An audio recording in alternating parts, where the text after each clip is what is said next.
In 3, 2, and 1, Jeff. Hello, everyone. Dr. Jeff Smith here with another episode of Adventures in Truth podcast.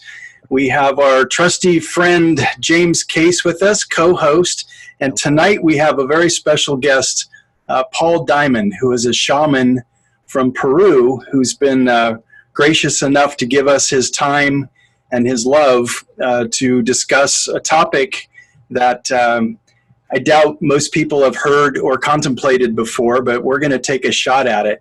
So before I jump in, I'd like you guys to say hello and just welcome. Hi, Jeff. Good to see you. Good to be here, Paul. So glad you're here. And for those who are listening or watching, Paul is actually coming to us from Peru. He's in Peru, I'm in Colorado, and Jeff's in California. And isn't that cool that we can do that? It is. Wonders of modern technology. So a little bit of background to my question, and the topic would be regarding evolving into a higher level of consciousness and ultimately into another dimension as we finish up this incarnation, as we finish up this life, and the number of times that we have ventured here in this third dimension. Paul is an expert and quite a brilliant man with regard to the effects of psychedelic elements on the human mind, as well as just from the little time I've gotten to talk with him prior to our show tonight, well-versed in all types of religions, ceremonies, human practices from the dawn of time. And that's quite, I mean that sincerely, Paul. You've impressed me, which is not easy to do. And that may be my own ego speaking there, but I really appreciate the breadth and the depth of knowledge that you're bringing to our conversation. So thank you. Thank you. But the notion is there's a lot of literature in the ether right now with regard to this time that we're living in, the time in human history that we're living in, and probably getting close to the end of an epoch or the end of an age, as many people believe that we're at a place where humanity is given the opportunity to transition from a third dimension into a fourth dimension.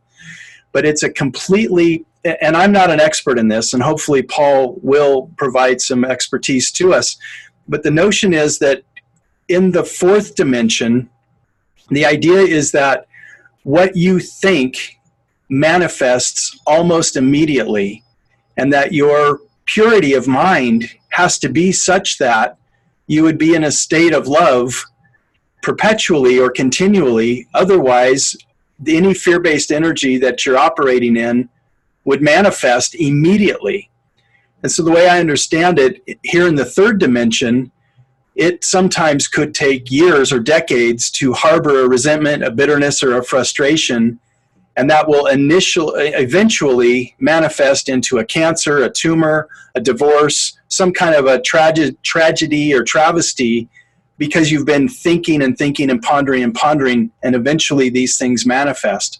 And the same way on the positive side, it can take quite a lot longer to practice visualizations, to practice mindfulness, to get into meditation, to be able to manifest things here in this third dimension in a positive aspect. And the way, again, I understand the fourth dimension, it's more immediate. So could you provide a little bit of context there for me? And I don't mind if you completely disagree, that's fine, because Jim and I do this quite frequently and we end up working it out. So I'm just interested on anything I've said. I'm so sorry, Jeff. I lost you for nearly that entire question. You turned into a robot. Interesting. Well, the question was, if we're working toward evolving from this third dimension, which you talked about before we started the recording, to the fourth dimension, one of the fundamental differences would be the time that it takes to manifest our thoughts and our beliefs. And in the fourth dimension, it's almost instant, so that we have to be very careful as we're moving toward the fourth dimension not to bring fear with us that would manifest negatively. Is that elusive enough of a question that you can work with? A different view of the nature of dimensionality, but to a certain degree, I agree. Now, I agree in this sense that really the way the universe works is that, you know, when dimensionality spreads out, we're really given an opportunity to learn how to become creators. Now, if we are in a higher dimensional state, as you rightly suggest, thought experience or manifestation follows immediately after desire or thought, because there's no separation across time. So the understanding from a shamanic perspective is really that time and space are given to us so that we can learn how to be effective creators, and that there's a very I love that. yeah, it's an important, you know, there's an important gap, a necessary gap between what you desire in your heart and what you think in your mind, and how that actually manifests. Being in a three-dimensional and fourth-dimensional space gives us an opportunity to mistakes, to learn what we really want to create as opposed to what we just think we want to create, and to you know, to become more mature and responsible creators, actually, ultimately. So time and space herself were given to us for that reason alone, I would suggest. Now, with regards to this merge or transcending the dimensions that we find ourselves in, I think actually something else that's a bit more kind of subtle and a bit more important is what is really going on. And this is utilizing the model of a holonic and holographic universe.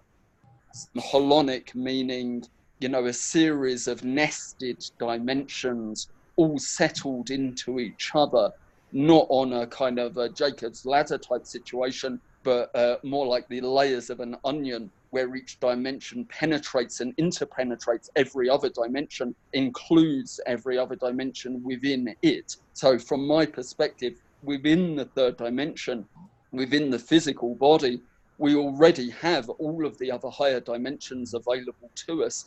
And from a shamanic perspective and through shamanic experience, we're able to penetrate, and not just shamanic experience, meditative experience, Kabbalistic experience, whatever.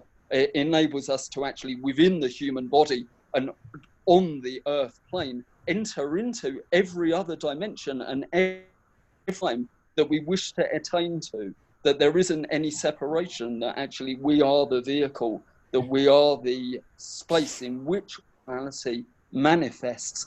We are the one consciousness in which all dimensionality manifests. And, you know, we're not really attaining to a higher consciousness, we're attaining to a full of consciousness, you know, attaining to a more, you know, engaged consciousness, let's say, or a fuller or more complete consciousness that isn't hierarchical in nature, and holographic in the sense that each and every part of any dimension, including our own, can be brought from the whole, but still includes the whole within it. You know, like a hologram, you smash up a hologram, and each and every other piece of the hologram includes the entire image within it.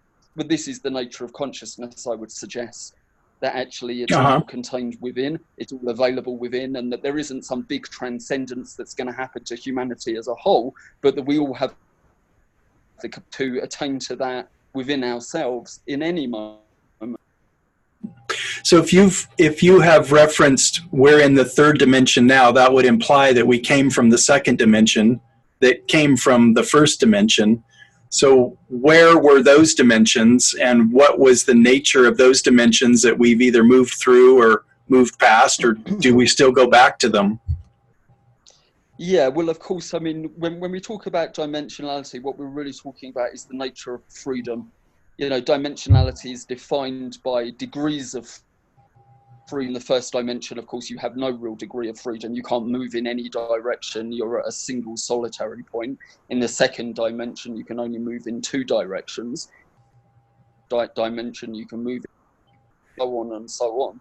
So what we're really talking about is degrees of freedom, but we're not talking about it when we move into the interior of the being in a spatial, because of course the nature of spatiality evolves in our experience. You know, this between the nature and inner experience and outer experience dissolved in entheogenic experience, one thing only. It's not a separate thing. It's not an inside and out, not subjective and objective.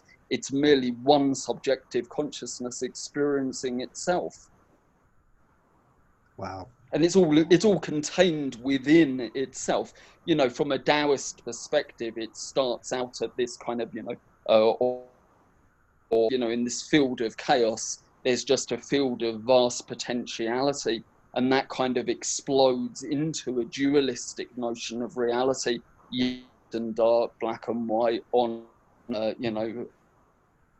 polarities. And from this dualistic perspective of reality, or this energy into two complementary forces, it then expands further into the 4 elements, or the 5 elements in the Chinese tradition, and from the 5 bands in 8 into the 64 different potential types of energy that are of every dimension of experience according to. So it's always in a move singularity into expansion, into growth. Our own Big Bang theory gives some indication that there was a singularity from that singular expanding universe, and that's in the physical dimension, but expanding in all dimensions. So I'd like to jump in here a quick second, if I could, because there are 2 words that you have not said that I'm curious about in your description, because as we were talking and Jeff's question was posed, the thing that strikes me is that as the individual field's vibration increases, or the field increases, or the frequency goes up, that in my own personal experience, that change in frequency moves you from largely, and I'm using the words that were here, and I may have them in the wrong context, but moves one from 3rd dimension consciousness to the migration to the 4th dimension, meaning that idea of manifestation and the quickness of it, I actually experience that in a day-to-day basis, not consistently, because obviously my frequency isn't consistently nailed in there. But you were speaking in terms of consciousness. Can you talk the difference between when you reference consciousness versus frequency or vibration? Yeah, it's a really good question. It's a really interesting question. You see, how is a consciousness embodied? According to my own studies and practices and experiences, I would say that consciousness is embodied via the energy body. If the energy body is weak and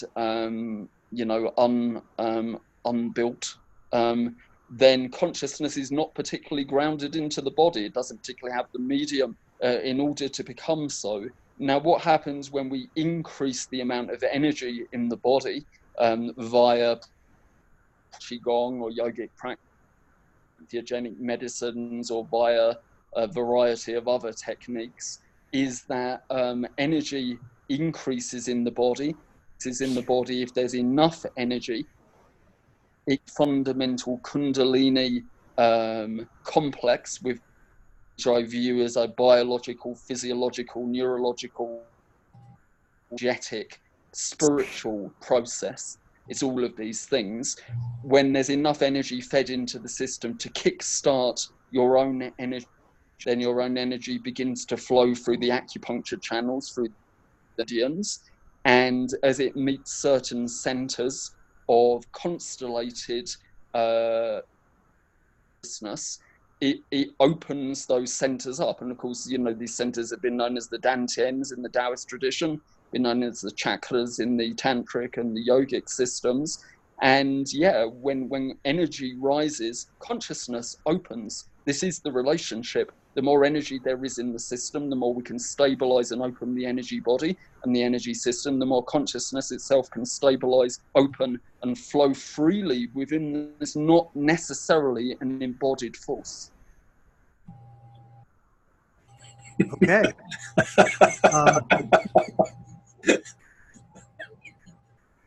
Yeah, chew on that one for a day or two. Yeah, but I love the thing that struck me is seeing it.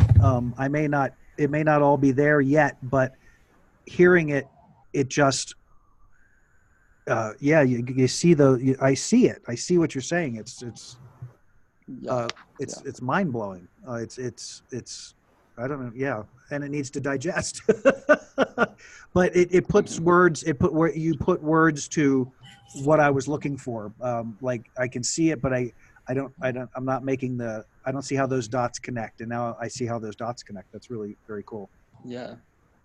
In all of our retreats that we work with here, we're now the energy arts to go with the medicine, and it isn't just a kind of a filler to something to do in the daytime before you do the medicine. I consider it to be an absolutely intricate part of the process. So what I'm teaching now as a part of the medicine work that I do is the inner out, and it's not because I'm Chinese. I'm not Chinese. I just found that it had the most efficient and accurate map of the inner energy body of human beings at large, and that when we clear and open the channels via those practices, when we enter into the medicine, we don't have such difficult or traumatic or uncomfortable experiences. And secondly, we are able to stabilize and embody the energies and levels of consciousness that are awoken via the medicine, because we've built the body that can contain it. We've built the energy system that can hold it. You don't come up and then come down again, as you do in normal entheogenic or psychedelic experience. It's virtually impossible for people to hold or maintain their entheogenic openings or experience nearly all to nearly the same baseline that they left. Maybe a little bit higher, a little bit of a higher, but without sort of daily practice of working the energy body, working the energy channels, and doing it in a very particular way also, it's likely that you're not going to be able to hold it. But if you build the channels, then you can hold those levels of consciousness, you can maintain those levels of consciousness, and you can utilize them in daily life for the benefit of the beings around you. And that is why, ladies and gentlemen of our listening audience, do your work. That's why you got to do your work.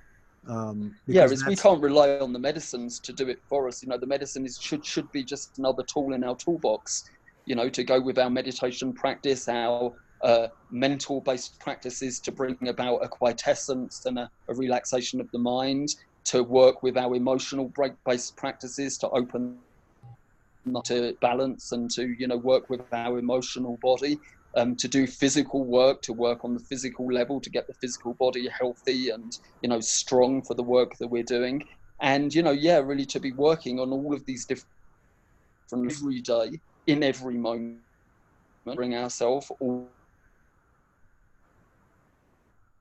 can use them in a very, very effective manner, and we can ground and utilize the lessons and experiences that they bring. I just want to take a moment and sit with the word quiescence. I've never heard the word that I can think of, and it moved me. I just wanted to have a moment in that word. Yeah, of course. We have such busy moments. What would you suggest, Paul, to our listeners? Some simple, maybe even basic things they could do to begin to increase their frequency or their resonance. You mentioned beings around us, seeing beings or experiencing the beings around us. What would you suggest as ways that people could begin in their practice to experience that? Yeah, I think firstly, intention is always key. Why do you want to experience these other beings? Is it really just to kind of say we've done it, or is it to have an opening in our experience of reality, or is it to actually do some particular type of work or some practice or something with the being that you're calling up? It's never particularly a good idea just to open for no good reason, just to kind of experience. It usually leads to trouble. All immature magicians start off like that, meeting different beings, and then after a while realizing it's perhaps not the best, and that you should become a little bit more discriminatory about who you're calling up and who you're working with. But once you've established good intention, then of course there's a variety of different practices, not easy necessarily without the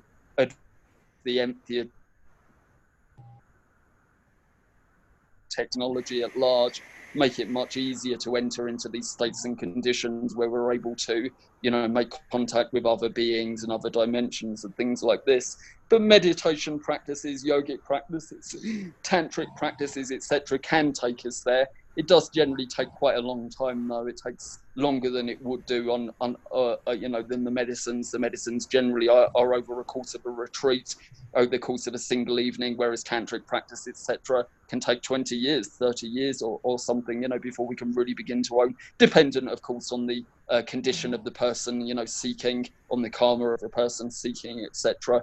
But, the world's mystical and magical traditions have got a great variety of practices, ranging from, ascetic practices, fasting and flagellation type practices, fakir type practices of, body mutilation and fasting and whirling and singing and chanting and medicine.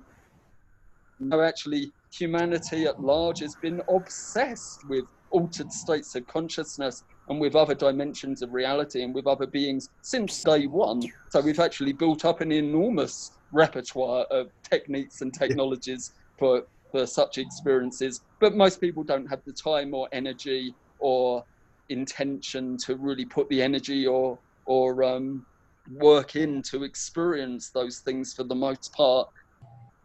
For money and for security and things like this don't really help. The modern world isn't really necessarily very towards that. So well, so one it's of the reasons, a big, it would seem to me then that it's a big choice. When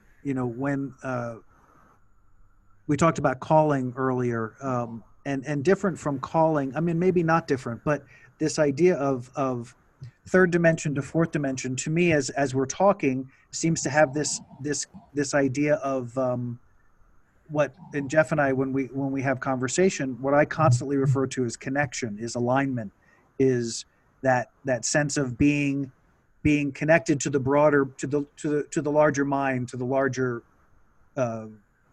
whatever that is, whatever it is for the individual. But so that experience of, you were talking directionality about first dimension, second dimension, third dimension. So fourth dimension then goes vertical, right? Fourth dimension is an expansion. Dimension is time, don't forget. Fourth dimension is time. So really, we're talking about fifth dimension activity. But really, the moment you're in fifth dimension activity, you're automatically omnipresent and outside of time and space. So you're kind of everywhere. The moment you get into the fifth dimension, you lose your orientation in space and time. Space and time itself dissolves. So it doesn't really have a vertical axis in any way. A view is of a holonic and holographic view, where all dimensions are contained in this one, and it doesn't have a kind of up or down in that way. It's not a linear or vertical alignment.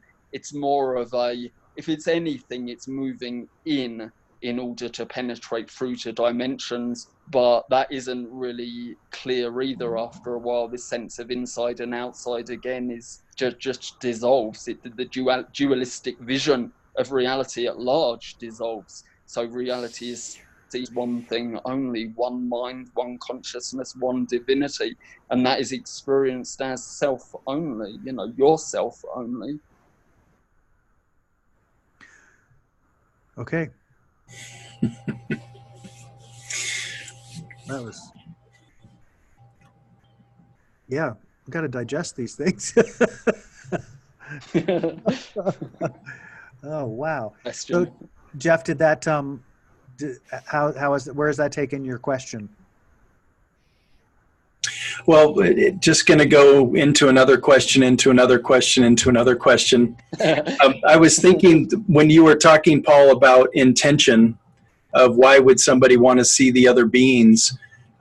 For me in my practice, since I have a space that I get to work out of 8-9 hours a day that I consider a mini sanctuary, and I'm already in a state of calm, content meditation when people come in and see me, and I'm aware of the energy that they're bringing into the room.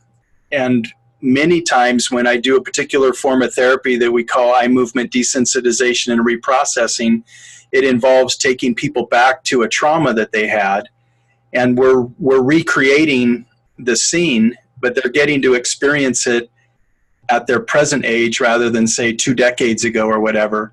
But it's always fascinating to me, and in particular, if some of the perpetrators in their traumas are now passed on, we will ask them to give clarity of what their intentions were when they were harming the child. And they're always so apologetic in their state that they're in now.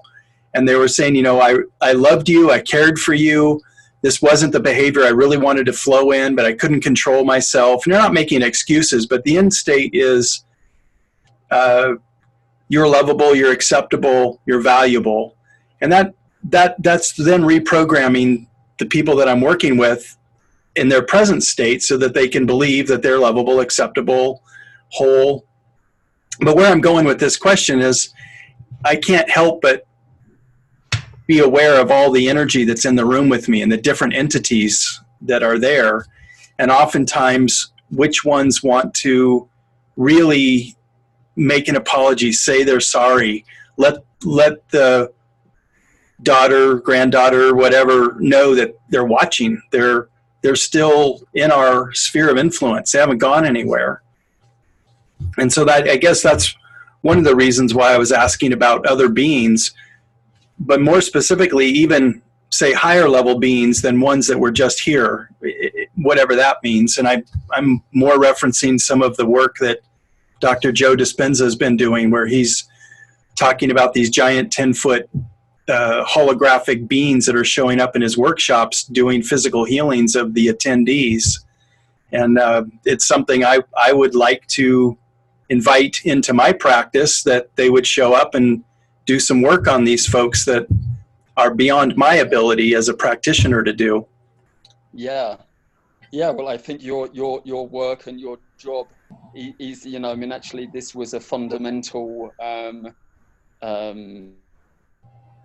the shaman's job, the shaman's task was to do, partly and similar things, working with people's minds, people's emotional states, reprogramming them, and of course taking it into the realms that you're describing, where we are, other beings and other helpers, of course, as called within the shamanic tradition, to be of service to us in our work. And that's always been the domain of the shaman. It's always been the domain of the shaman.